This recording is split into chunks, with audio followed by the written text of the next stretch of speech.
Everybody, and welcome. Welcome to the first day of Tech Ed. Hope you guys are having fun and have seen good stuff so far and are going to see a whole bunch of good stuff this week. My name is Robert Green, and I'm a technical evangelist at Microsoft. And in this talk, you're going to see how to build business applications with Visual Studio LightSwitch. And before we begin, let me ask, how many in here have never used LightSwitch? And the vast majority of the hands that go up, excellent. You're all in the right place. How many of you would consider yourselves developers? That's your main primary job function, developer. About half. IT? Not as, okay. A few. And the rest of you are somewhere in between. Okay, perfect. We are all in the right place. That's always good. Okay, so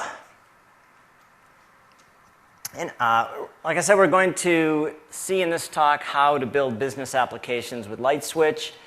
LightSwitch is a new product in the Visual Studio family that is currently in Beta 2 and will be shipping this calendar year.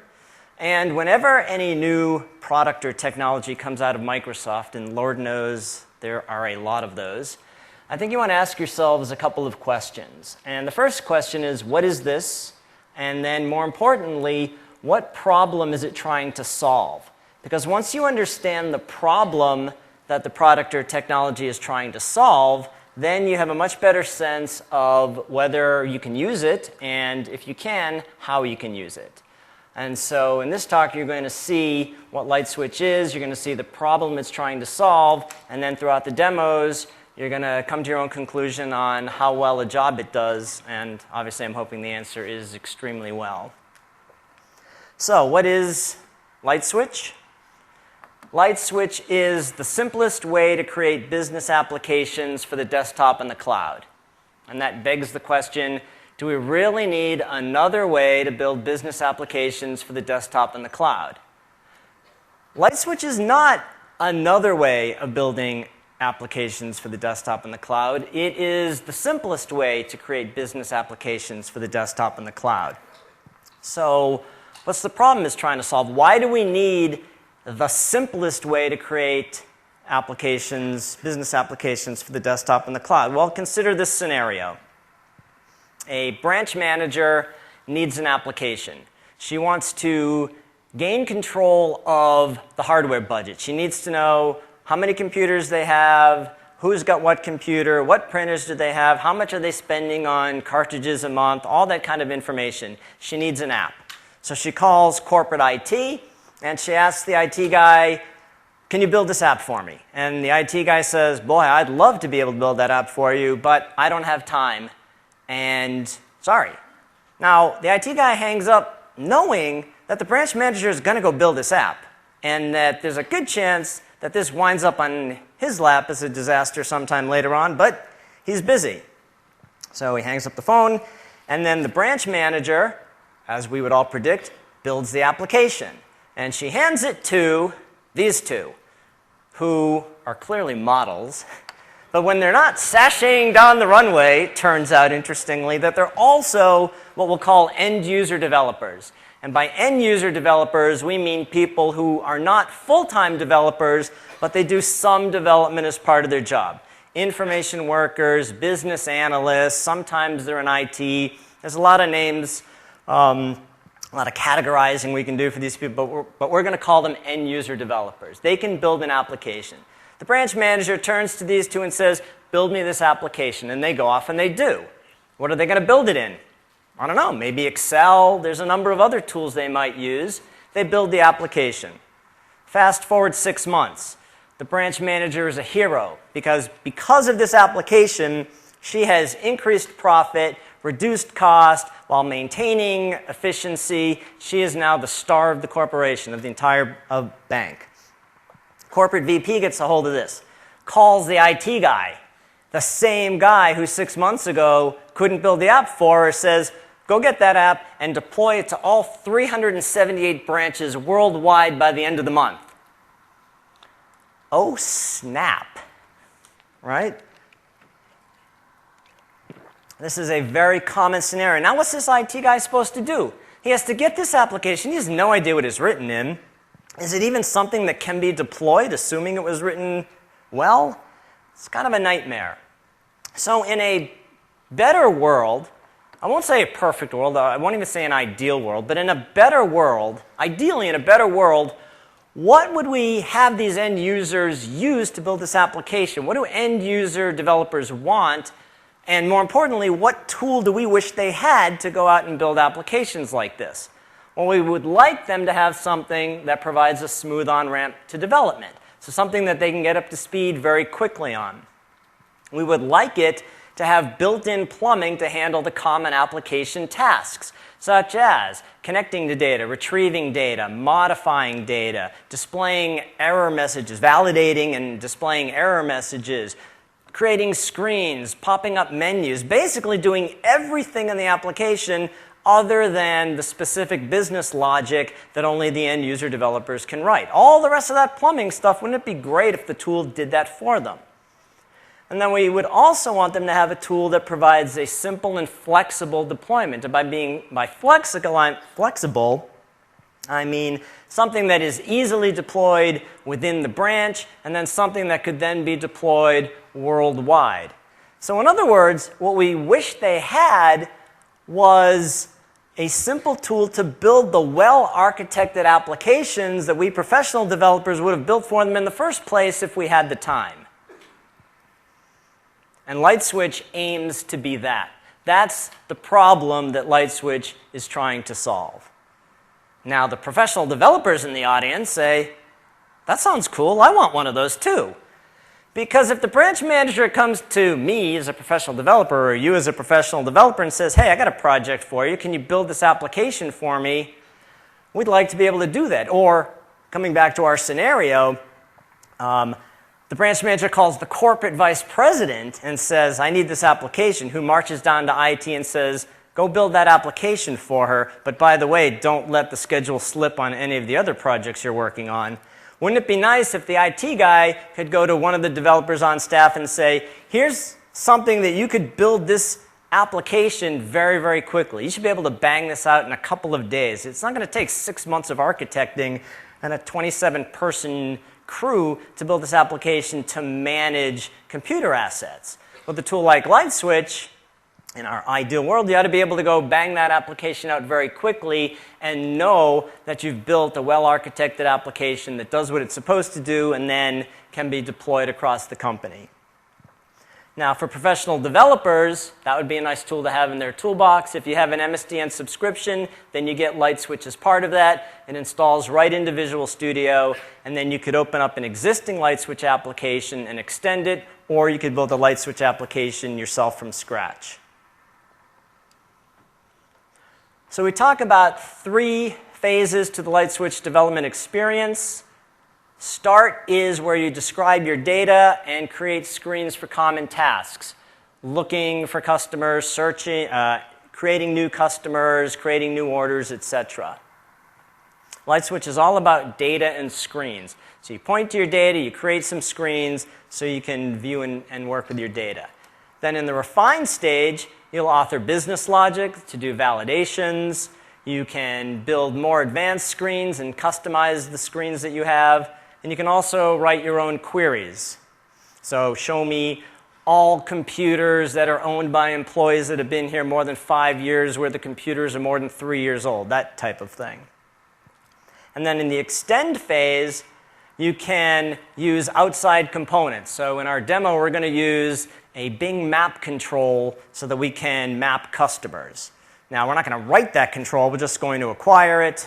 I happen to have it sitting on my laptop. We're going to get that control, install it, and then use it in the application. So everything outside this triangle, this dashed triangle, is something that both end-user developers and professional developers can do. All of these pieces so far require just LightSwitch. And that's what we're going to talk about in this talk. Inside the dashed box are things you can do if you also have Visual Studio. So you can create your own Silverlight controls and then use those in a LightSwitch application if you want more control over the UI or you have some specific needs in the UI that you want. You can also integrate with custom data sources so you can build RIA services and connect to just about anything. We're not going to talk about those in this talk. Beth Massey has a talk. I believe it's on Wednesday. I have it in the resources at the end of the deck, where she's going to talk about the more advanced scenarios. We're going to stick to the stuff that end-user developers do. Okay, so with that, let's build a LightSwitch application. And we're going to build it from scratch. And I'm going to build an application that is used by the sales reps at a training company. So we have customers, we have training courses, and then the customers place orders. Okay, and I've got Visual Studio Ultimate installed. I wanted to have just LightSwitch on my machine, but I ran into some issues that I won't bore you with the details. But I'm not going to do anything in here that requires anything outside of LightSwitch. So I start up Visual Studio, I create a new project, and if I have LightSwitch, the only thing I'll see is a VB LightSwitch application and a C# LightSwitch application. I won't have any of the rest of these templates. So I basically just decide the language I'm going to use, and I'm going to use VB for today, and I'm going to call it Training Courses, and I'm going to store it in my TechEd folder, and I click OK. First question LightSwitch comes up and says is, where's your data? Two types of data. Existing corporate assets, maybe sitting in a SQL Server database somewhere, or we're going to create tables from scratch because the data doesn't currently exist. For our scenario, we're going to start off with existing data, and then later on we'll create additional tables. So I'm going to attach to an external data source, and I have three choices: a database like SQL Server, SharePoint data, or a WCF RIA service. So some middle-tier RIA service that goes off and talks to data. Now, in all likelihood, the end-user developers don't really know what a WCF RIA service is, but that's okay. They do know what a database is. They do know what SharePoint is. So I'll select Database, click Next, and all I got to do is enter the name of the database server, come down here, and select Training Courses. That's the SQL Server database sitting somewhere out on the network that we're going to use. LightSwitch connects to it, brings back a list of tables, and I want courses, customers, and orders. I'll select all of them and click Finish. LightSwitch goes out, reads the definitions of those, and in my Solution Explorer shows me the three tables or entities, and they're in the Training Courses data source. So this is my SQL Server data. Okay? So let's look at customers first. This is a table, or it's an entity in real life behind the scenes. It's an entity using the entity framework, but for our purposes, we can call it a table. That's fine. It's customer. We've got customer ID and the usual stuff. Now, customer ID, I'm going to drag this window out and put it here because I'm going to use it fairly often. Okay, so now there's a customer ID. I don't want to see this. I don't care if a particular customer is customer number 43. That's meaningless to me.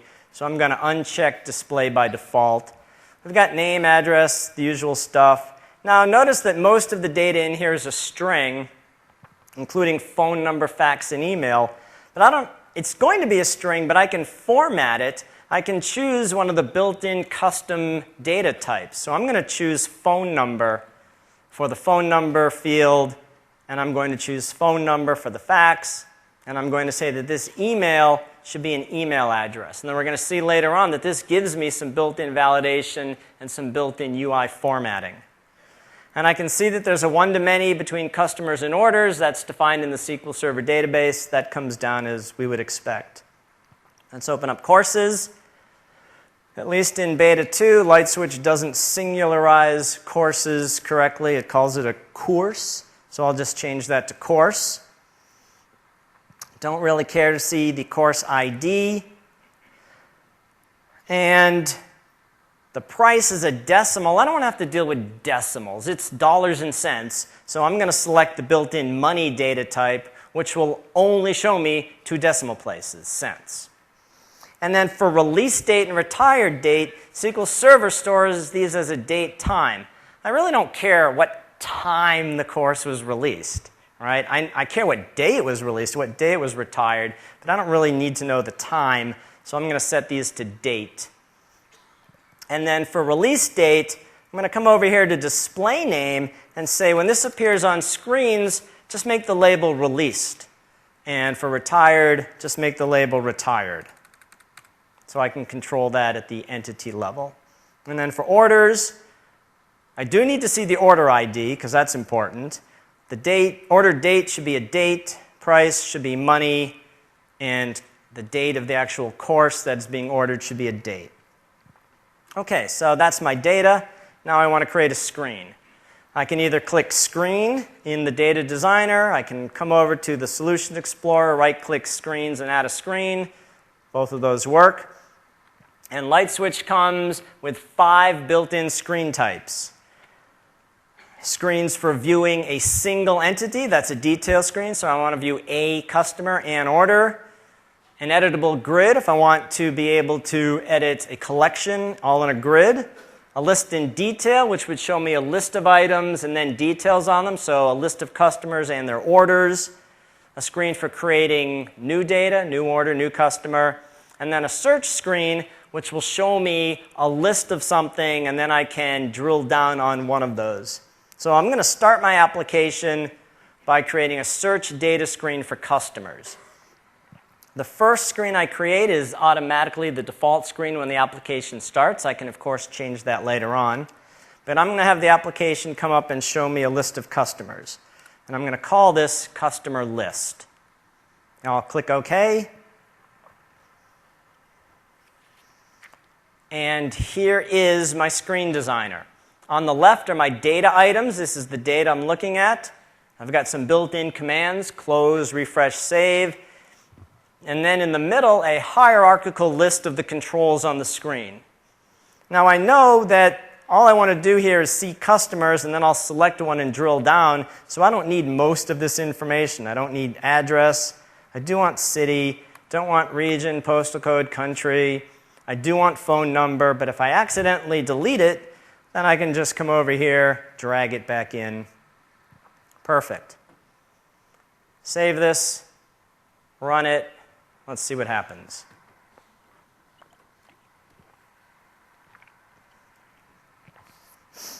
Application builds, application loads. Here's my customer list. Here are my customers from SQL Server. Notice the company names are underlined.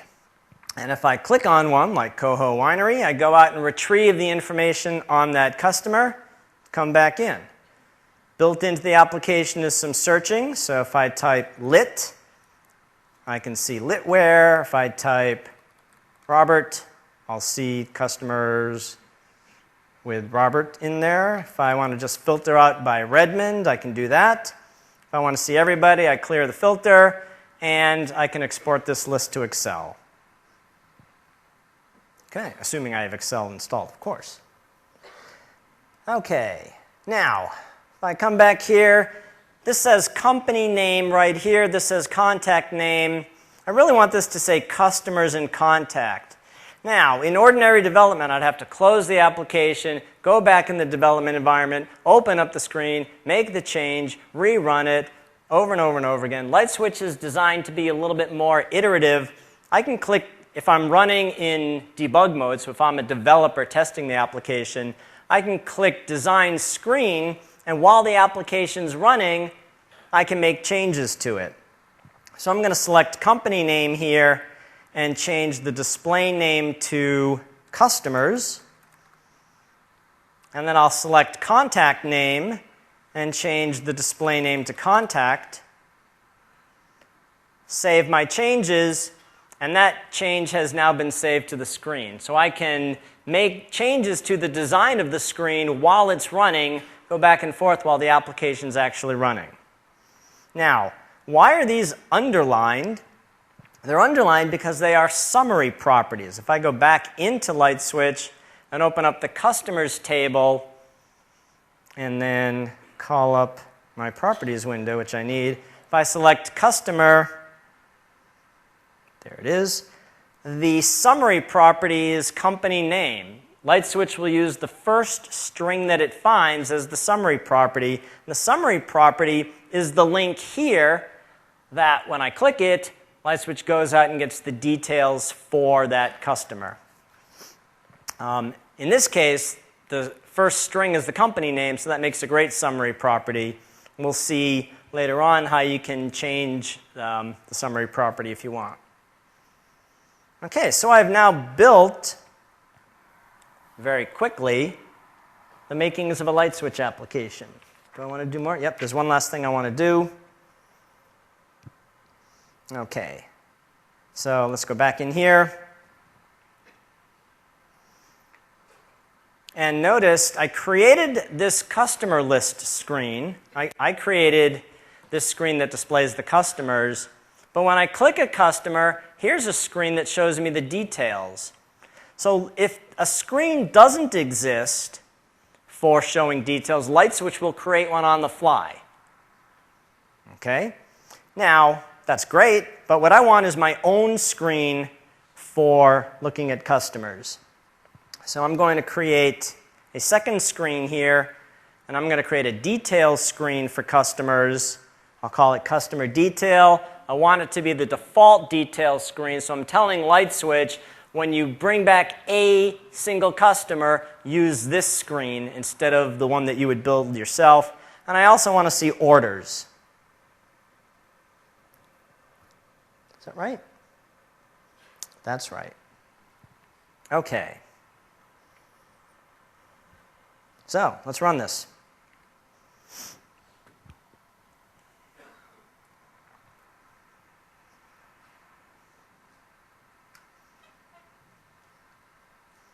Okay, here's my list of customers. And when I select a customer, here's the screen I created, customer details on the top, and orders down here. Now notice that order appears twice. Order appears twice because anytime you show a collection of items, LightSwitch is automatically going to display the summary property. And the summary property for orders is the order ID. There are no strings in here, so it uses the first integer, which happens to be the order ID. So I don't need the summary property order and then the order ID field. So I'm going to come into Design Screen. I'm going to get rid of order ID since I've already got it in there. And then I'm going to say I want order date, but then I want the course to appear next, so I'll move that up. And then I want the course date to appear next. I forgot to move those when I created the screen. And I'll save. And now these changes have been saved here. And of course, they're going to be saved for every customer that I look at, because what I've really done is I've saved these changes for good. If I come back into the customer detail screen at design time, notice that those changes are saved. Okay. So, what have we done? What have we built? Believe it or not, we built this. We built a multi-tier Silverlight 4 application that uses the patterns, practices, and architecture that you would expect a professional developer to use. MVVM and RIA services and entity framework. And the application's broken out into the client tier and the middle tier that runs all the validation logic and talks to the data. And then the data access, we used SQL Server, but we could also use SQL Azure, we could use SharePoint, we could use custom RIA services. This application right now is running only on my desktop as an out-of-browser Silverlight application. But as we'll see later on when we look for deployment, I can host it also on IIS 7 or in Windows Azure. Now, the end-user developer looks at this slide and says, whatever. But we as the IT guys, as the professional developers, know that in this simple application I just built, that is what I built. Now, let's go back to our scenario. The bank branch builds the application in LightSwitch, and the IT guy rests easy at night knowing that this is what they built. Knowing that when it comes time to deploy that application, he calls up the branch manager and says, send that application to me or put it on a share. He downloads it, he opens it up in Visual Studio, maybe tweaks a little bit of the validation logic, maybe makes a couple changes, and then deploys it to IIS 7 or to Azure. Does this in a couple of days. The deadline was the end of the month. It takes much less time than that. The branch manager's a hero. The IT guy's a hero. Everybody's happy. Okay. But wait, there's more. All we've done now is described our data and built some screens. Let's go back and finish building out this application. I want to add some business logic, obviously. I'm going to need additional screens. I'm going to want to create my own queries. And then we're going to add an ecosystem component, that Bing map control. And that's what we're going to do in the next demo, in the next stretch of the talk. And I've got some additional slides. I'm going to go over these slides very quickly before I go back to the demo as kind of a here's what we're going to see, and you can also treat them as notes that you can refer back to. So we've talked about entities. That's the data. It can be local. And right now, when I build this application, I'm using SQL Server Express locally. But at deployment time, I can use SQL Express or SQL Server. Actually, let me back up. We pointed to SQL Server data, but the application itself is using SQL Server Express. When we create our own tables later on, those will live in SQL Server Express. The data can also live in SQL Azure, SharePoint, RIA services. We looked at the custom business types. We're going to see in the demo that they provide validation and formatting. We'll have the ability to create, at the entity level, a calculated property. So for orders, we're going to want to see the total cost of an order. So we're going to do that ourselves. We can create relationships both within data sources and across data sources. And then we can write validations at the entity level, so at the customer or order level, or at the individual property level, like the order date or course date or price. We looked at the types of screens. Screens are always based on a query. So our customer list screen was based on essentially select star from customers, but there's always a query back there. You can let LightSwitch build the query for you, or you can create your own. We looked at screens. We saw the screen designer. We saw that you can modify the screens at design time and runtime. But when I said that we built a Silverlight application, maybe a little voice in the back of your head said, wait a minute, that's the screen designer and you built a Silverlight application? Where's the XAML? LightSwitch does not expose the XAML to the end user developers. It's meant to be the simplest way to build business applications. How many of these end user developers want to be staring at XAML, right? We think none of them. So LightSwitch does not expose the XAML at design time. Now, at runtime, obviously, it generates XAML and it generates the screens, but all the end user developers see, all the LightSwitch developer sees is this, the hierarchical view of what controls are on here. Now you're saying to yourself, oh, I don't like that. I need to be able to tweak the XAML. I need to be able to add things to the screen. Get yourself Visual Studio, create your own Silverlight controls. You can easily use them inside a LightSwitch application. Okay? And again, Beth will show you how to do that in her talk. Okay, we saw, we're going to look at queries. Queries bring back a collection. Queries bring back an individual item. We'll be able to sort, filter, add parameters. We'll be able to create our own queries. We'll be able to base queries on other queries. And let's go do it. C. Okay. So we've got customers right now. I'm going to build a screen that gives us the ability to create new orders. So I'll add a screen. It's going to be a new data screen for orders. And I will call this new order.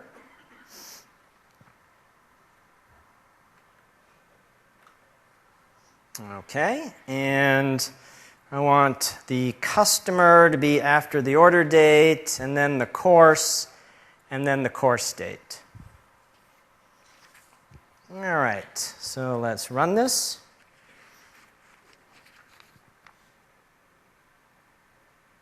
I meant to do new customers. All right, we'll do that next.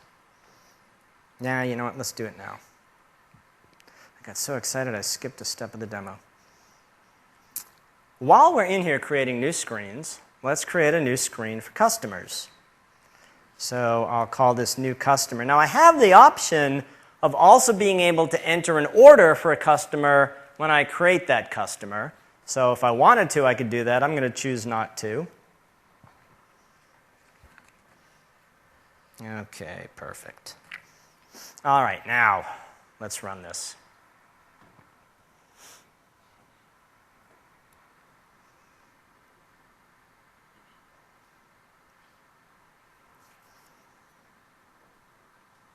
Okay, so let's create a new customer, and the company name will be TechEd Enterprises. The contact is Robert Green, and the address is, where are we? Conference Center, Atlanta, et cetera, et cetera, et cetera. Phone number 5. Now when I tab off that, notice that it is highlighted in red, and I immediately have a validation error because 5 is not a valid phone number. When I changed phone number from string to phone number, I get the benefit of built-in validation. LightSwitch knows what a phone number is supposed to look like, and 5 doesn't look like a phone number. And then over here, if I highlight this, I get a little drop-down arrow, and when I click that, I can see, oh, that's what a phone number is supposed to look like. There's supposed to be an area code, and then a local number, and possibly an extension. And now that's a valid phone number. Same thing for fax. And if I enter R.O. Green as the email, I also get a validation error because that's an invalid email address. And I can't save this data until I fix this error. Okay, so I'll enter the email address. It doesn't correct for spelling mistakes, but it does correct for the actual format. And now I could save this customer, or I can just discard it. So the built-in business types give me some built-in validation. Now let's create a new order. And when I select customer, notice, unfortunately, that they're not in alphabetical order. They are in customer ID order, but they're not in alphabetical order. I'd like to fix that. Same thing with courses. The courses are not in alphabetical order either. So let's go change that. Okay. Actually, let me check to see if the customers are in alphabetical order, because they're typically not supposed to be.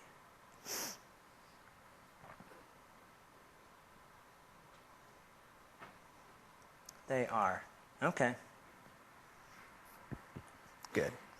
All right, now, if I want to change the order that things appear, so for example, for customer list, I could come over here where it says customers and edit the query, and then I could choose to filter, so maybe I only want to see customers in a particular country. I can choose a sort order, so I could say company name ascending, and that query lives at the screen level.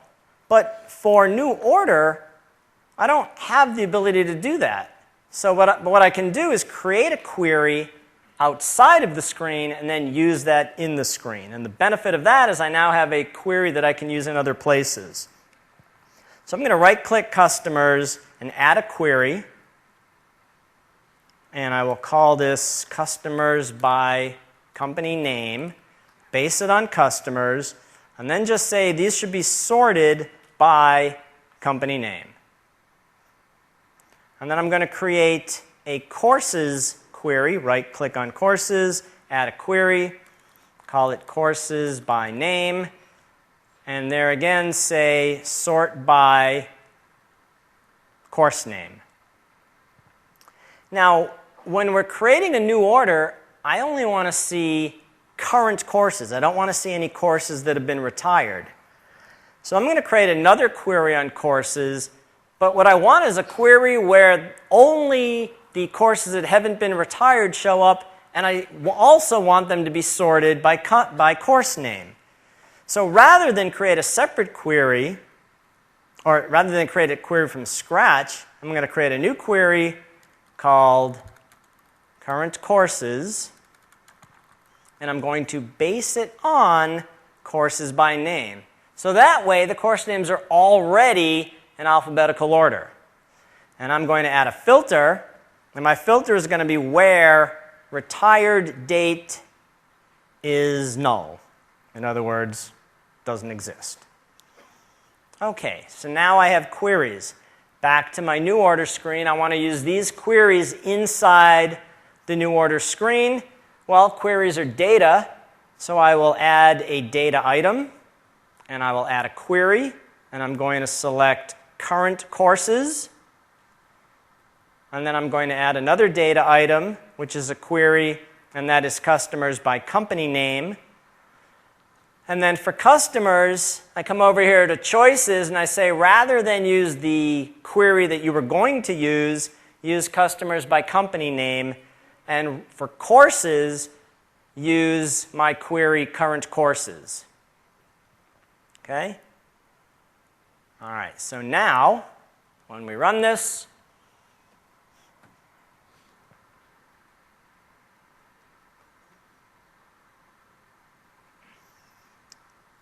data comes up. I'm going to create a new order. Customers are in alphabetical order. Courses are in alphabetical order, and the courses that have been retired, which was the Silverlight 3 course and the SharePoint 2007 course, don't show up at all. Okay? All right, so then this course, let's set it for, I don't know, May 31st, and there's 20 attendees, and we're charging, I don't remember how much this course costs. It would be nice if the application defaulted to that. We can fix that in a second. But let's say it's $200. What's the total cost of this order? $4,000, says the man who can do math in his head. Wouldn't it be nice if LightSwitch, which may not be able to do math as well as you, but could probably do it faster, would also tell me. Okay, so we'll save this order. I hope I saved it. Doesn't matter. All right, so what I want is total price. Now, total price is not at the screen level. Total price is at the order level. So I go into the orders table, and then it occurs to me that this should live in the SQL Server database. So I call the SQL Server DBA, and I say, would you add a column to the orders table for me? And I'm not going to tell you the response, but it was basically along the lines of, I'm disinclined to do that for you. Fine. I'll add it myself, and I will call it total price. Now, notice the little calculator here. This is a calculated property. This is not going to live in the SQL Server database. I do not have the ability to modify the schema, but what I do have the ability to do is calculate locally this total price, which is money. And then I need to write some code, so it is a computed field. I click Edit Method, and the result is going to be the answer. And so I just type result equals attendees times price, and that will generate the total price. Okay. So now, let's go into the new order screen. Total price shows up because it's now part of the order entity, and I can just drag it onto here and run this.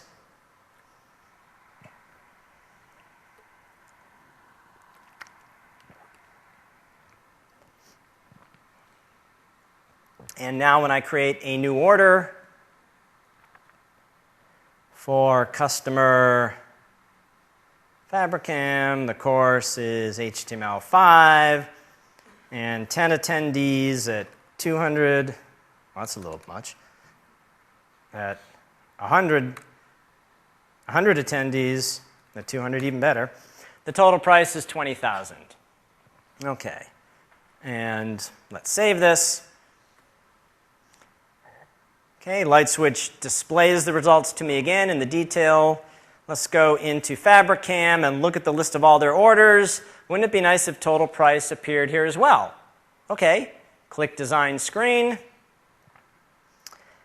Come into here, into the grid, excuse me. And I click Data Grid Row, and I click Add, and I grab Total Price, and I click Save, and there's the total price for each of the orders. Cool. Now, what I really want is right here for the customer to see year-to-date revenue. Okay? Let's go do that. That lives at the customer level.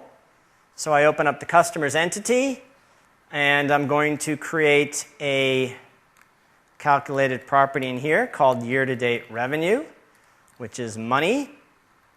And I'm going to write the code to do this. Well, so the first thing is I'll set result to 0, and then for each order in me, which represents the customer, dot orders, so the collection of orders for this customer, if the order's year, if the year of the order is equal to the year of today, then result equals result plus order dot total price. Okay? Now, who here is a developer? You're looking at that code and you're about to hurl, aren't you? You're saying, oh my God, you work for Microsoft and you write codes like that? Yow! Call your broker, sell the stock. But remember, LightSwitch is aimed at the end user developer. You're sitting in the audience going, well, you should use result plus equal and you should write a link query. How many of these end user developers do you think know link today? What a product if we expected them to know link. No, we don't expect them to know link. We're happy if they learn it, and if they want to learn it, we'll help them learn it. But this works just fine. Okay? So LightSwitch does not assume any particular level of knowledge. All code works. Okay. Now, sorry, yes? For sure the code works, but you said you can later deploy it worldwide. This will not work if you have millions of rows in it. So is this a part that you need to do? An excellent question. The question is, yeah, the code works, but if you deploy it later on worldwide and you have millions of rows, now you have a well-architected, poorly performing application. What do you do then? That would be an example of where the IT guy with Visual Studio would open this up, look at that code, fix it, make it more performant, or maybe actually change the screen so it doesn't return this many rows, or would maybe on the screen have some kind of paging, because LightSwitch has built-in paging, and you can set the paging. So you could tweak it that way, right? Eventually, though, if you're going to I mean, the link query would be better than doing the for loop, right? Because the link query is then going to send out a where clause to the back end. So yes, anything performance-wise is going to be better than this, for sure. Okay, then what I also want in here while I'm in here is a full address calculated property, which is going to be, and this is for the map control, address, me.address plus space plus me.city plus, I'm not sure if I need the comma. I don't think I do. Me.region. Okay. Good. Now, let's open up our customer details screen. Let's take, year-to-date revenue and drag it under email. And then let's run this.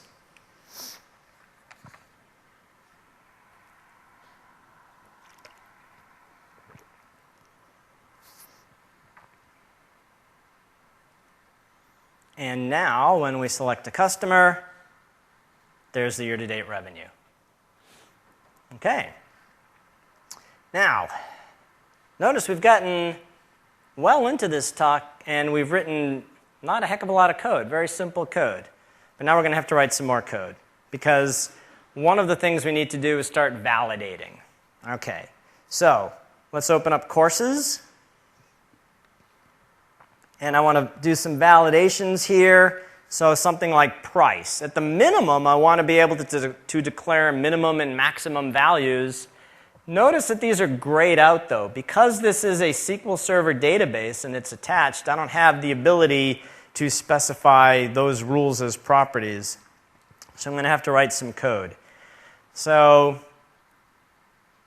I come out to here, and there is a Write Code button. And if I click the drop down there, I see a number of methods. At the property level, I can write code when the value is changed. I can write code to return true if it's read-only. And I can write code to validate it. So I'm going to click Price Validate. And then I'm going to add this code here. If the price is less than $250, pop up an error. If the price is more than $2,500, pop up an error. And then I want some validation on the retired date, because I don't want you to be able to retire a course with less than a 90-day lead time. Okay? And then I want some validation at the orders, on the order table. So for course date, I'm going to write some code in the validate.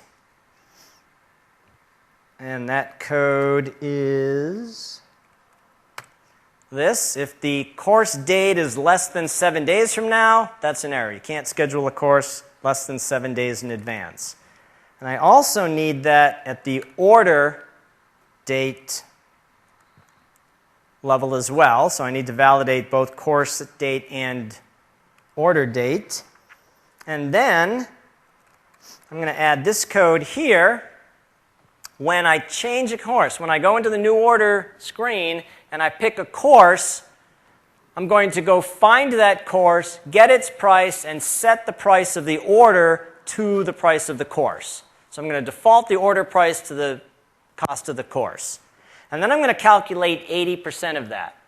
And then, when it comes time to save this, I'm going to check to see if the price on the order is less than 80% of the cost of the course, because if so, I'm going to pop up an error because we don't accept discounts of more than 20%.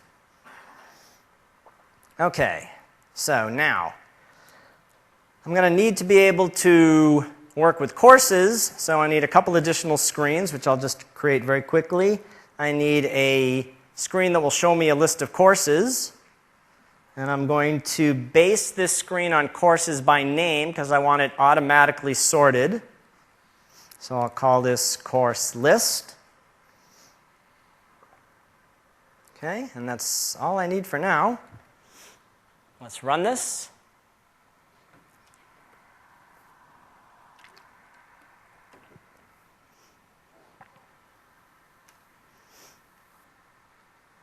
Okay, look at our courses.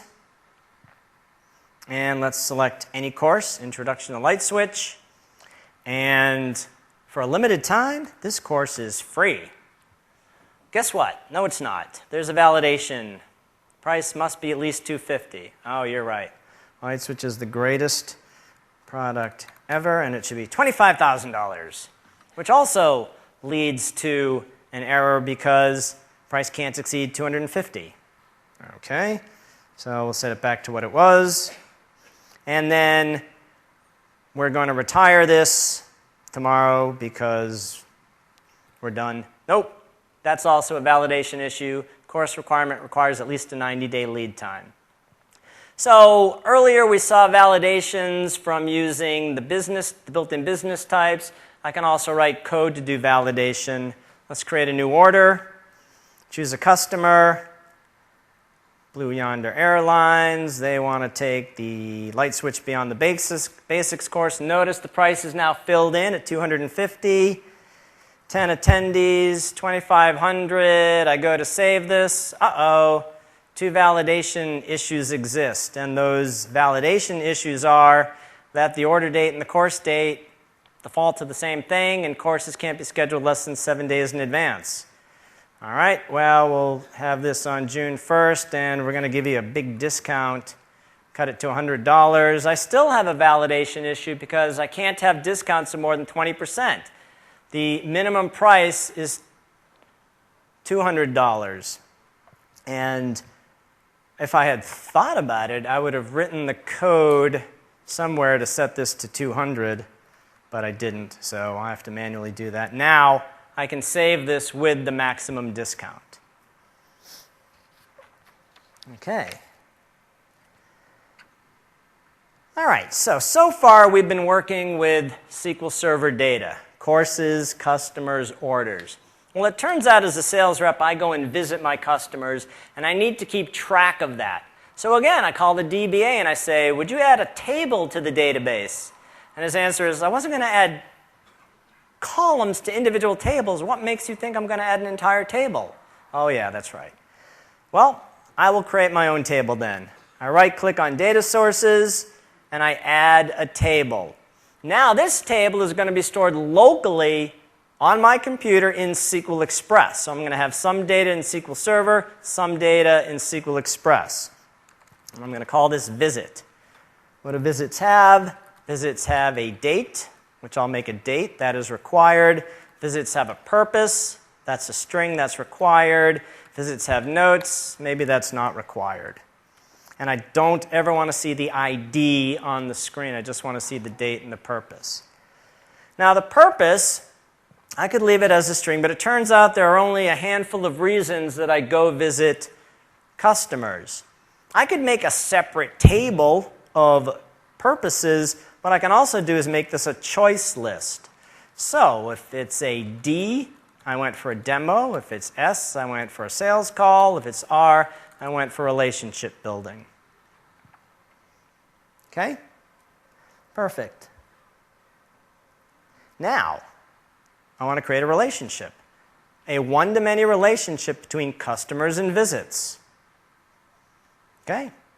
What I've just done, this is really, really cool and a unique feature of LightSwitch. I've created a one-to-many relationship between the data living in SQL Server out on the network and the visits living in SQL Express on my laptop.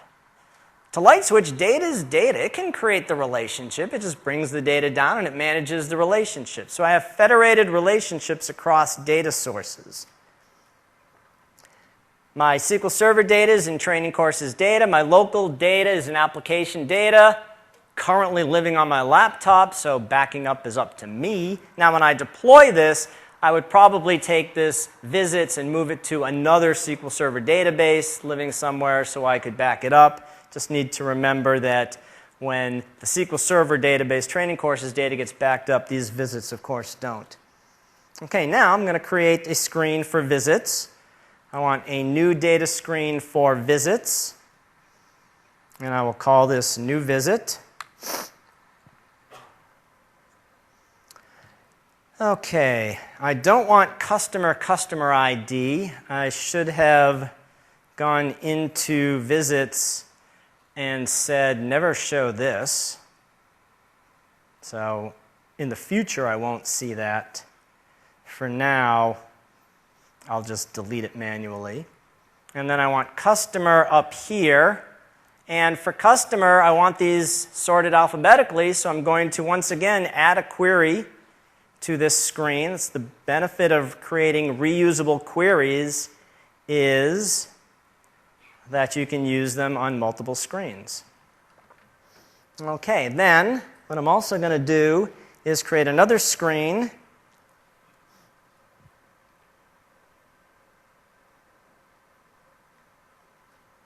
Okay, and this is going to be a list and details screen based on customers by company name, and I want to see visits. So here's my screen where I can select a customer and see the visits. So I'll call that customer visits. Okay, click OK. Now in here, I've got customers in a list, then all these details, and then the visits. So I don't want most of this information. All I really want is the contact name and the phone number. So I'm going to delete everything in here except contact name and phone number. Okay, and then right now, the customers are on top. The customers are on the left, then the details, then the visits. This is a columns layout by default. I'm going to change it to a rows layout, so it'll be customers in a list, then the contact name and the phone number, and then the visits below. And this list, the display name, I don't need it to be customers by company name. It can just be customers. Now, that type of thing I could have done at runtime. So some of the screen configuring I'll do at design time. Some of the screen configuring I'll do when I'm running click design screen. Most things, a lot of things I can do either way.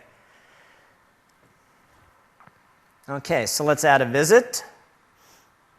And the customer is Coho Winery. The purpose is demo or sales or relationship. So we'll say demo, and I'll say showed them LightSwitch. They want everyone trained ASAP. Of course they do. Okay. Click OK. Now, when I go to Coho Winery, that was the order screen. If I click the customer visit screen, here's a list of customers, and I can see below each of the visits. Now, wouldn't it be nice if I could also see where these guys are? So, like right here, I mean, think about it. There's a whole bunch of wasted screen real estate here. I would like to see a map of where these guys are. Now, I have no idea inside LightSwitch. Inside LightSwitch, you can't create a map control, but if you have Visual Studio, you can create a Bing map control. And if you're interested in doing that, you can download the LightSwitch training kit from MSDN, and there's a hands-on lab that will create the Bing map control extension. So that's what we did here. Let's install that. Oh, cool, it's already installed. So I would come into the properties here, go into extensions. Wait a minute, it's already installed. And why doesn't it show up? Exit, come back in, open up my application.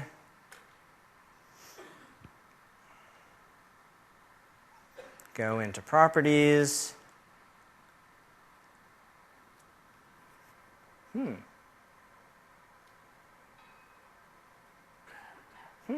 What did I do?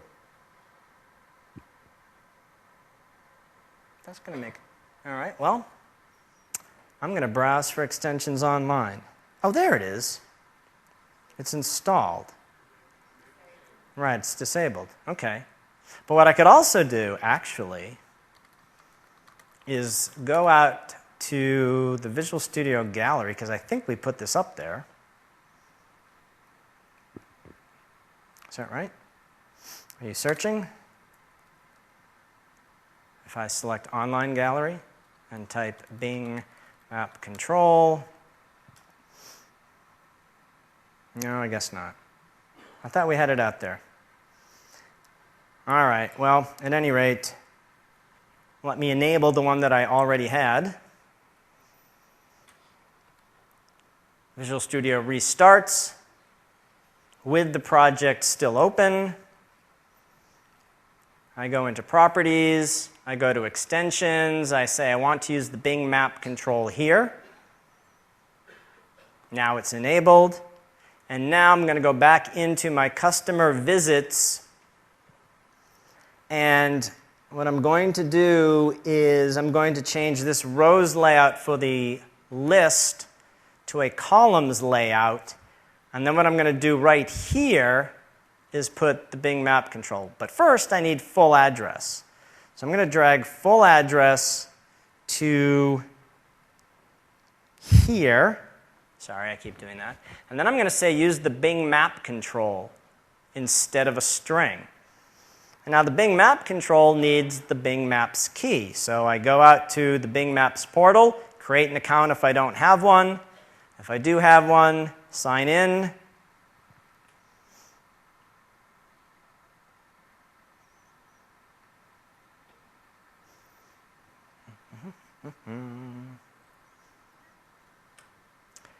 Go and view my keys. And here's my key. Copy that. Paste it in here. Run this.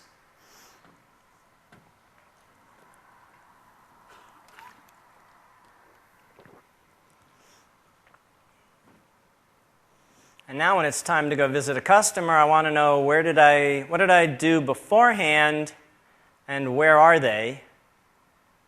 I tried to make that vertical, but it wound up being below, but that's okay, I can fix that later. But as I select each customer, it shows me on a map where they are. I could go into design screen and get rid of this label. I don't need it to say full address, so I can just set the label position to none. And then, oh, I think this isn't actually inside the columns layout, but that's okay. I could fix that back in design mode, but you get the point. So if I can get a hold of that extension, whether I purchase it from a third party or I download it because somebody made one and put it up in the gallery, then I can easily integrate that into LightSwitch. Okay, so this app is in pretty good shape right now, methinks. There's probably a couple more things we want to do in the remaining 13 minutes to go. One is I might want to control who can do what. Right now it's a total free-for-all. You fire up the application, you can do anything you want. Understanding, of course, that the SQL Server database might have something to say about that. But inside the application, I might want to control access. And LightSwitch supports both authentication and authorization. Authentication is where you identify yourself. Authorization is where LightSwitch figures out what you're allowed to do. So LightSwitch supports both Windows and Forms authentication. Windows authentication says you've logged onto the network, you're clearly okay, therefore you can use the LightSwitch application. Forms authentication says you log on to the application itself as manager, user, Robert, whatever. Okay? So authentication is who are you, authorization checks permissions. Permissions are defined by the developer at design time, and then when you deploy the application, you identify the application's administrator. The administrator then creates users, if necessary, and roles. And roles have permissions. So you assign permissions to roles, users to roles, and then the users have all of the permissions that are specified for that role. Okay? So let's actually, at this point, pop back to demo and add a little access control to this.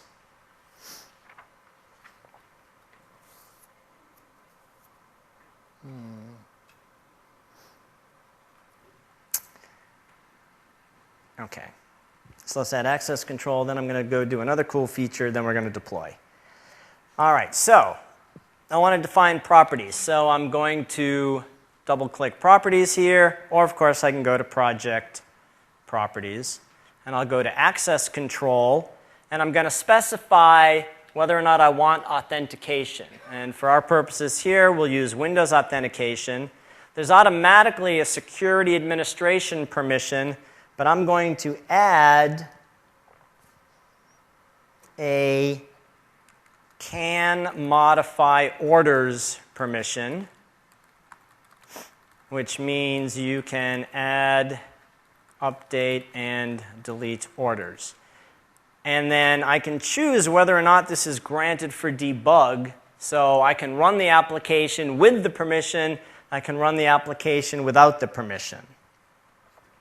Okay, so let's leave this unchecked for now, and we'll see what happens if you don't have that permission. Now what I need to do is I need to check for permissions, because I've created the permission, but that doesn't mean in my code somewhere or in the application somewhere I need to check if the user can take the action. So at the orders level, in the orders entity, if I expand write code, there are a number of access control methods like can delete, can insert, can update. So can delete returns true if you are allowed to delete and false if you're not. So I'm going to say result equals me, meaning the order entity dot application dot user dot has permission, and then there is a set of permissions, and in there is can modify orders. So if this returns true, then I can delete. And if it returns false, then I can't. And then what I want is similar things for inserting and updating. Okay, now let's run this. And I have unchecked this permission, so I'm going to run this application without the ability to modify orders.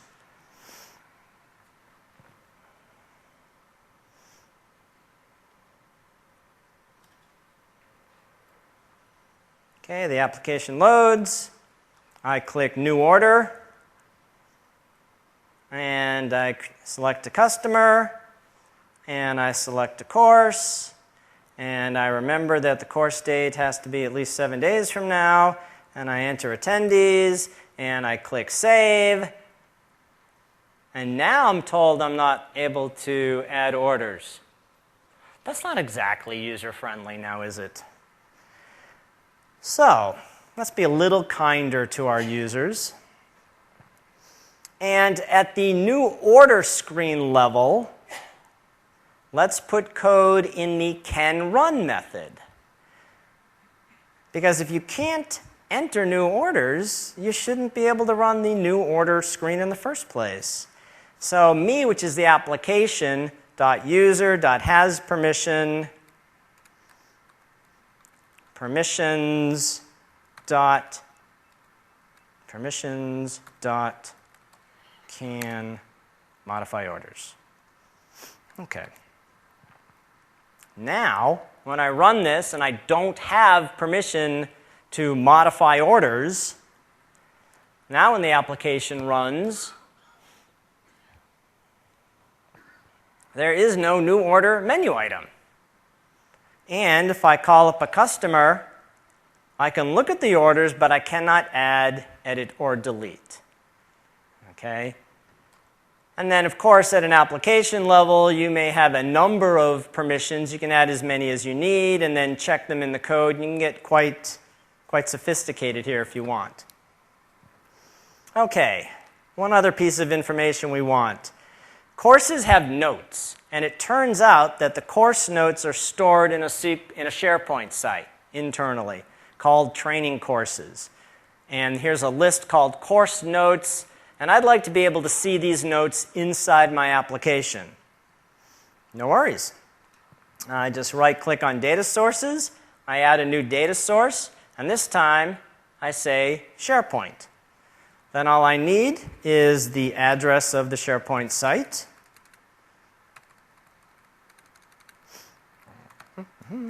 Which I could have just copied from the browser, or I can type myself.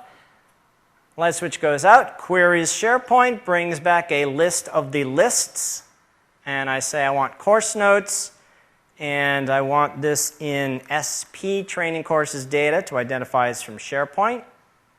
I click Finish, and here's course notes with title, course number, and notes. Title, course number, and notes. And then a bunch of other information that is brought back, which is very useful to LightSwitch behind the scenes, but I don't necessarily want any of my users looking at, like created by or modified by. So I'm just going to make these all not visible by default. And then what I'm going to do is create another relationship, a one-to-many relationship between courses in SQL Server and course notes in SharePoint based on the course number, which is shared between the two of them. Okay, and then what I'm going to do is create I don't have a course detail screen yet, so there we go. The last piece of our puzzle here is a course details. Do I want it to be, let's just check. Yep, details. I want it to be course, and I want it to include course notes. And then I know that the course notes and the title are going to be the same because, again, if I look at course notes in here, the summary property is the first string, which is the title.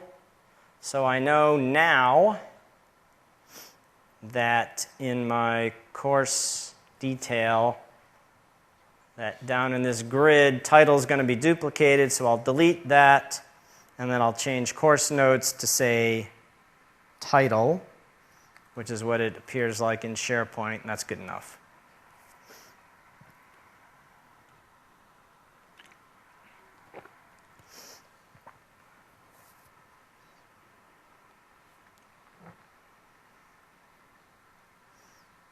And now, when this comes up, when I select a course and I open it, here is the course and here is the information from SharePoint.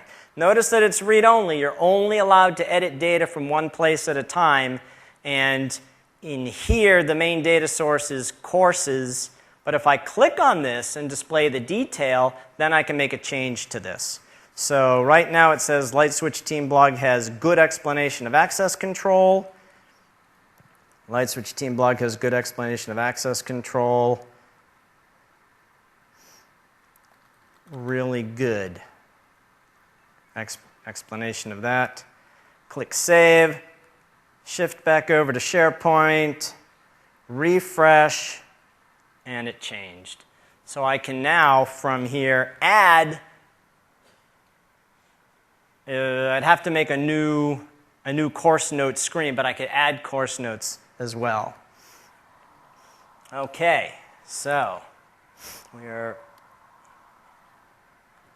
almost done. One last thing, which I'll just review quickly, is deployment options. And I touched on this early on when I did the architecture slide, but just to review, I have actually 5 choices for how I want to deploy this application. I can deploy it as a 2-tier desktop application, meaning it runs on my laptop. And that means, technically, it's an out-of-browser Silverlight application being hosted locally. All the data, the visits data, customer visits are on my desktop. The application database is on my desktop in SQL Express. And I'm still talking to the SharePoint and the SQL Server data. Or I could deploy it as a 3-tier desktop application where the user interface runs on the user's computer, but the middle tier logic is hosted on IIS or Azure, and then the data lives where it lives. I can create that as an in-browser or I'm talking about desktop? Okay. A 3-tier desktop application is an out-of-browser Silverlight application hosted in IIS or in Azure. And then the third option, the fourth and fifth options, are as a 3-tier web application where it's an in-browser application, which means I can't export to Excel, I can't write code to control Word, I can't talk to local resources like scanners and printers and whatnot. It's an in-browser application hosted on IIS or Azure. And the way I do all of that as the developer is I just come into Properties, and I go to Application Type, and I click Publish, And then this publish wizard will take me through all of the questions. Is this a client, desktop, or web app? Where's it going to be hosted? Where does the output go? Or if it's a web app, do you want to immediately deploy it on IIS if you have the web deployment tool installed? Or do you want to create an MS deploy package, which is then imported into IIS? Where's the database? Where's the authentication? If you're going to host this in Azure, then you, of course, need an Azure account, but then it walks you through the steps. So I'm not actually going to do any of that. I'll just point out the things you can do. There's some really good information on this on the Visual Studio Team blog and pointers to it from the LightSwitch Developer Center. So that, my friends, is LightSwitch. LightSwitch is the simplest way to create business applications for the desktop and the cloud. Primary audience, end user developers, pro developers will love it as well, because they can build applications quickly. They can also extend and modify the applications that the end user developers build. It gives us the three things that we wanted the developers to have when they went off and built that hardware asset application in the first place. Smooth on-ramp to development, built-in plumbing, simple and flexible deployment. So basically, the IT guy gives the end user developer LightSwitch, and that person is going to build architecturally the same type of application that the pro dev would have built if he or she had had time. That is what LightSwitch does. Next steps, download Beta 2, go to the Developer Center on MSDN, check out the LightSwitch team blog. If you want more labs, you can download the LightSwitch training kit. Email me with any questions you have. I have posted the demo script I used today, as well as instructions on how to create the SQL Server database and the SharePoint site to my blog. So if you want to play along and do what I did here, that's on my blog. There's my Twitter account. Dev 354 is Beth Massey's session. She'll go beyond what we've done today. There's a LightSwitch lab, which is very similar to what we did now down at the hands-on lab. And then I'll be at the LightSwitch product demo station certainly tonight. And then during the conference, if you want to come talk to me, email me and I'll tell you what hours I have. You can also, I think you can find it on the MyTechEd if you can look up other people's stuff. And there you go. Thank you very much. Hope you learned a lot. Have a great show.